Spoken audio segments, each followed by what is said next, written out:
Hello.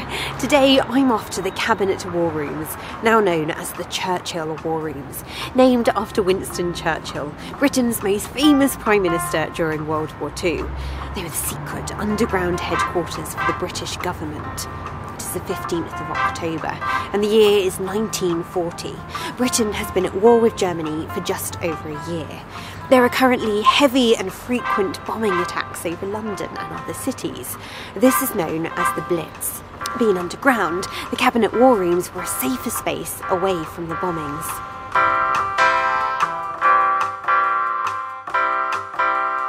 As General Sir Alan Brooke said, it was in every way an excellent battle headquarters, with only one fault, namely its proximity to Winston.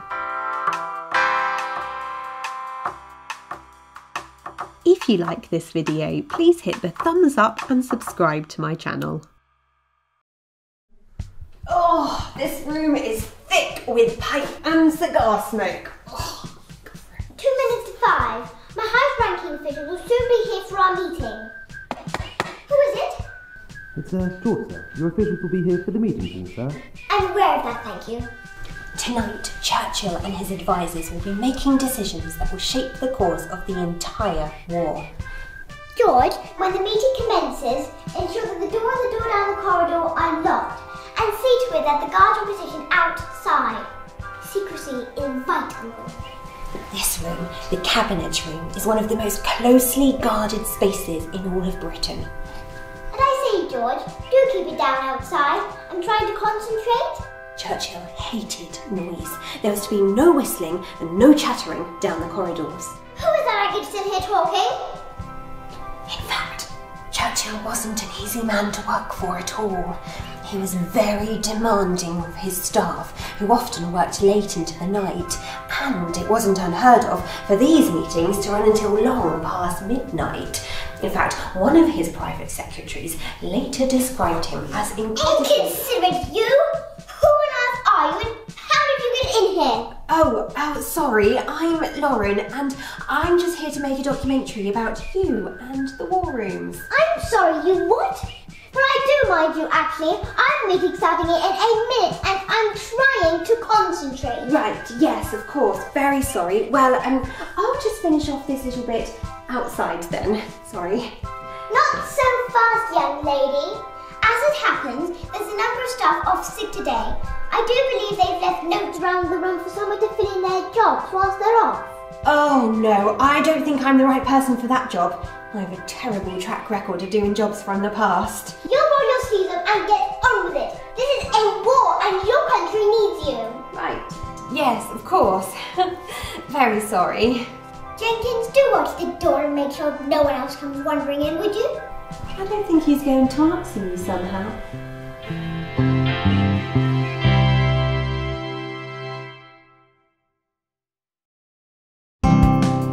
Right, looks like I'm stuck down here then. Come on, let's go find out what my first job is. It's eerily quiet walking along. It's not difficult to imagine this place filled with staff, heads down, bleary-eyed from lack of sleep and working incredibly hard. As I make my way through this dim-lit maze of underground corridors, I keep my eyes peeled for one secret room in particular. And here it is.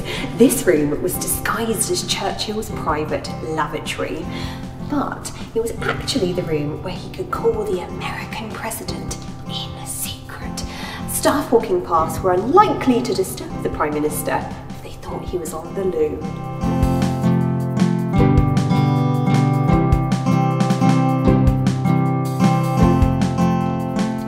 It was the job of Churchill's assistant, Ruth, to listen to the calls and write down what they were saying.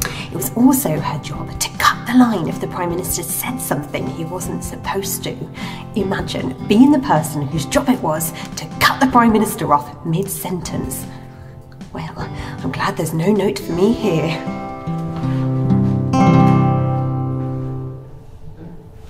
Ah, a note for me. Right. Let's take a look. To whoever finds this note first, your assistance is urgently required here in the telephone exchange room. This room is usually a hive of activity. This is where we connect calls from staff to the outside world. But today, all of our girls have come down sick with the flu. Please take a seat at the desk and make sure to answer every call promptly. And remember, there's no such thing as an emergency call here. Every call is urgent. Oh, is that it? Is that it? Yeah. Right. No one left any other instructions on how to operate this thing. Phone's ringing. Yeah. Can you help me, maybe? No. Can I help you because she's not real. Right. Okay. I'm off.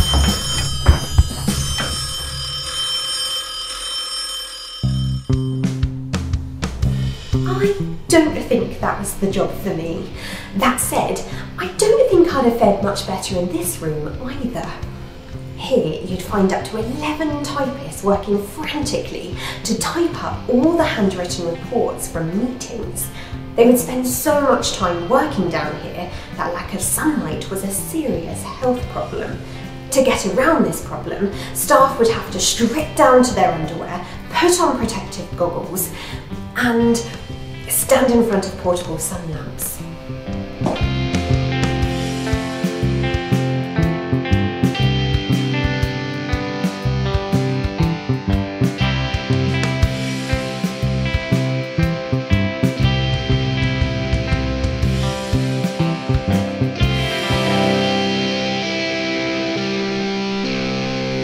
This here is Churchill's bedroom, although he rarely slept down here at night.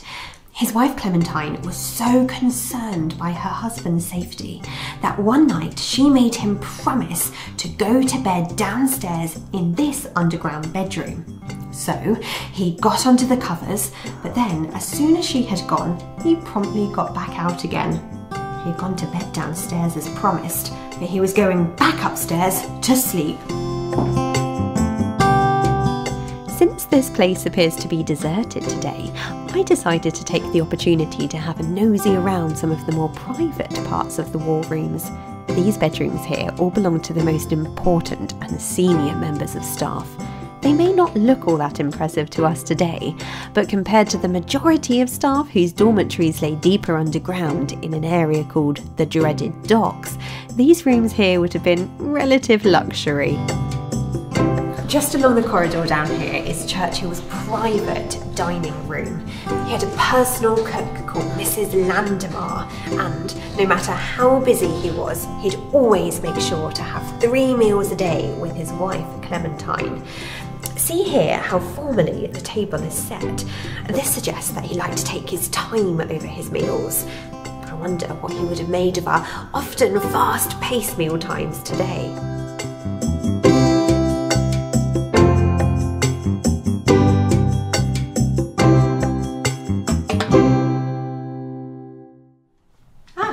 Look, here's another note for me. Right.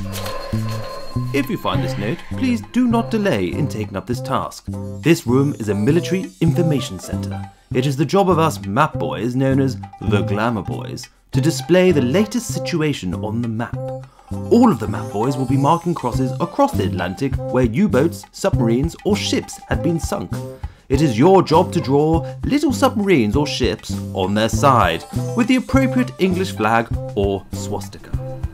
Oh, drawing. No. No, this is going to be really embarrassing. I can't draw. Right. Looks like I'd better get practicing then. Okay.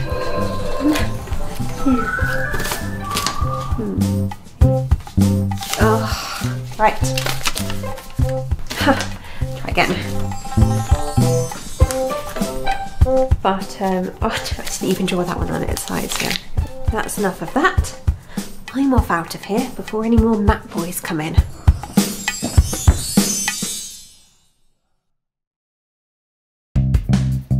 So far, I don't feel as though I've been much use, and I'm now beginning to crave a bit of sunlight again, so I'm off to take a short break.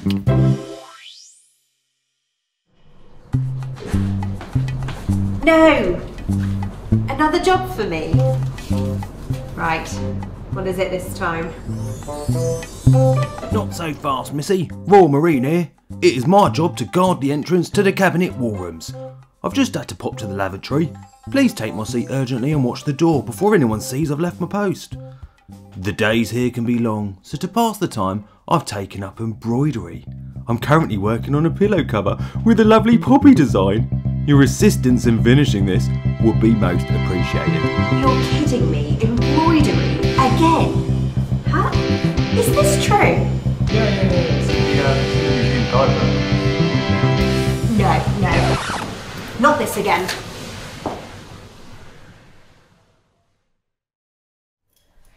Oh, phew, right. Ah, there you are. So how did you get on? Well, actually... Is that bad? Well, never mind. I've got another job for you, actually. Are you sure? Only I really didn't do that well with the other ones. Oh, yes. You can't be any worse than your predecessor. Jenkins has been neglecting his duties for ages. Oh, okay then.